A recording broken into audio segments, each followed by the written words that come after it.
Welcome back to the Ancestral Findings Podcast.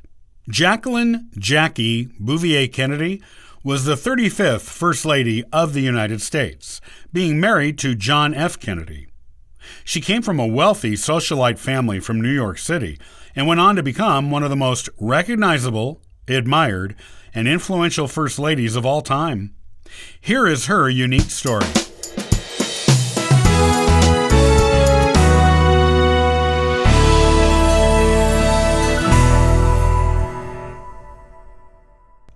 Born on July 28, 1929, in Southampton, New York, Jacqueline "Jackie" Bouvier was a daughter of an elite high society family who would go on to become the 35th First Lady of the United States.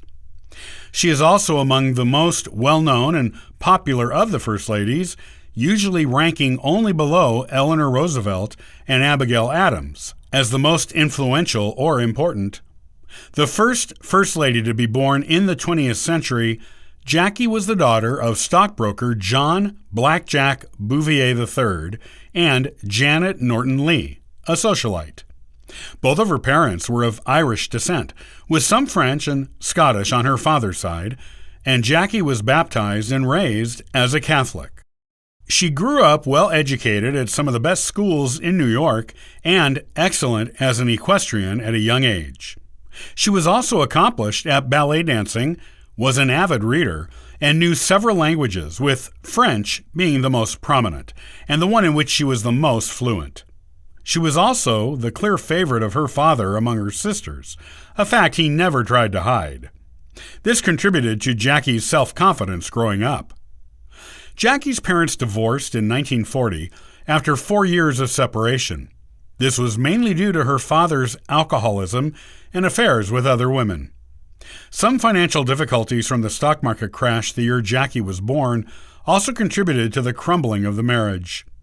The press covered the divorce in intimate details, which caused the normally outgoing Jackie to withdraw into herself and become shy. The divorce made her more different from her peers than she already was, as she was Catholic, which was a minority religion in the United States, and the divorce was at a time when most children had parents who stayed married. Jackie's mother remarried to Hugh Dudley Auchincloss Jr., the heir to the Standard Oil fortune. From this marriage, Jackie gained 3 step-siblings, a half-brother and a half-sister.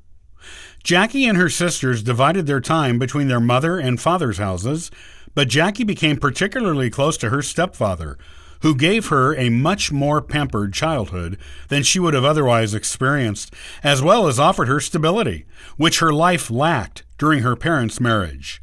She did remain close with her father, but her mother and stepfather's house was home to her. Jackie graduated from George Washington University in 1952 with a degree in French literature and went to work for the Washington Times-Herald as a photographer. The same year she graduated, she met Congressman John F. Kennedy at a dinner party. They fell in love quickly, being attracted not only to each other's good looks, but to each other's wit, intelligence, and wealth.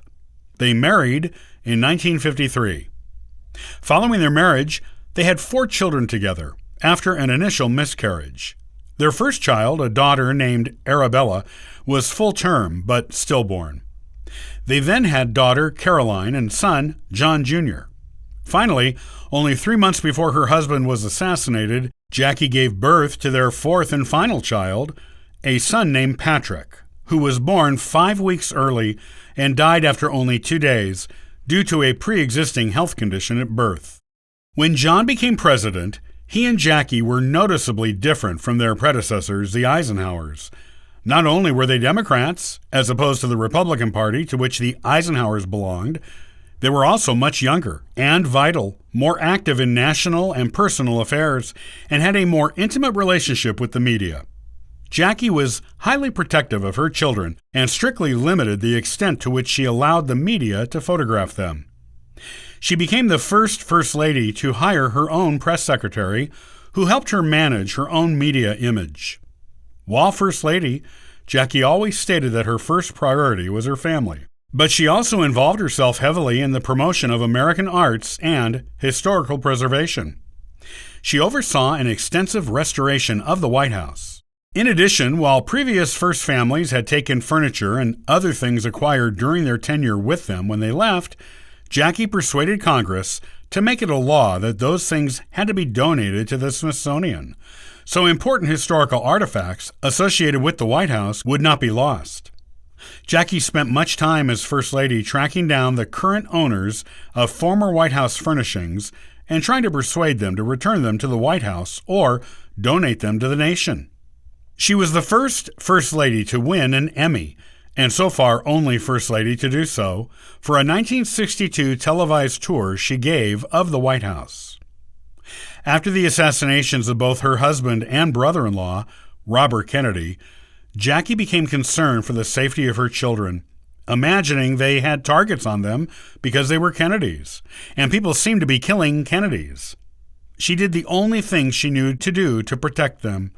She remarried to her old friend Aristotle Onassis, a wealthy shipping magnate from Greece. Aristotle was able to provide both the privacy and security she was looking for herself and her children. By marrying him, she gave up the right to Secret Service protection, which is a right of all First Lady widows. But Aristotle had enough money to provide superior security.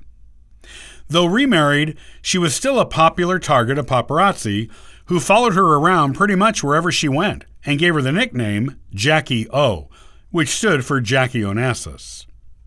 Kennedy family members were invited over to visit often at the 6 different residences Aristotle owned, so the children could maintain relationships with their Kennedy relatives. Jackie and the kids became particularly close to Ted Kennedy. Aristotle died in 1975 at age 69. Though he died in Paris, Greek laws governed his financial legacy and severely limited what Jackie could inherit. This was because Jackie was not Greek. She eventually accepted $26 million from his estate, with the rest going to Aristotle's only legal heir, his daughter Christina. After Aristotle died, Jackie returned to the United States, living at residences in Manhattan, Martha's Vineyard, and Hyannisport, Massachusetts, where the Kennedy family compound is located. She became a consulting editor at Viking Press for a couple of years as well. She took up a relationship with Maurice Templesman, an industrialist and diamond merchant. They never married because Maurice was already married, but estranged from his wife. Their relationship continued for the rest of Jackie's life. In January 1994, Jackie publicly announced that she had lymphoma, and her prognosis was good. However, she quickly deteriorated despite the good prognosis from her doctors and died on May 19, 1994, at her home in Manhattan. According to her son, John Jr., Jackie did it in her very own way and on her own terms, and we all feel lucky for that. Jackie was buried at Arlington National Cemetery beside her husband, John F. Kennedy, and their 2 children who died as infants, Arabella and Patrick. U.S. President Bill Clinton delivered the eulogy at her graveside service, while the funeral itself was held prior to that at the Church of St. Ignatius Loyola, the same church where she was baptized as a baby.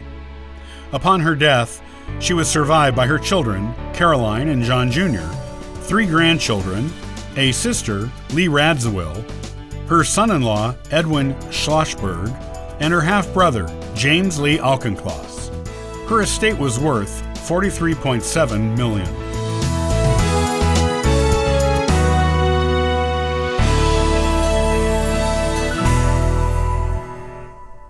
Did you know that Ancestral Findings has been answering free genealogy lookups for the past 27 years? It's true. Come on over and download a free genealogy ebook, request a free genealogy lookup, and sign up for the free historical postcard giveaway. Hey, thank you for listening and subscribing to the Ancestral Findings podcast. It's greatly appreciated. I hope you have a wonderful day and happy searching.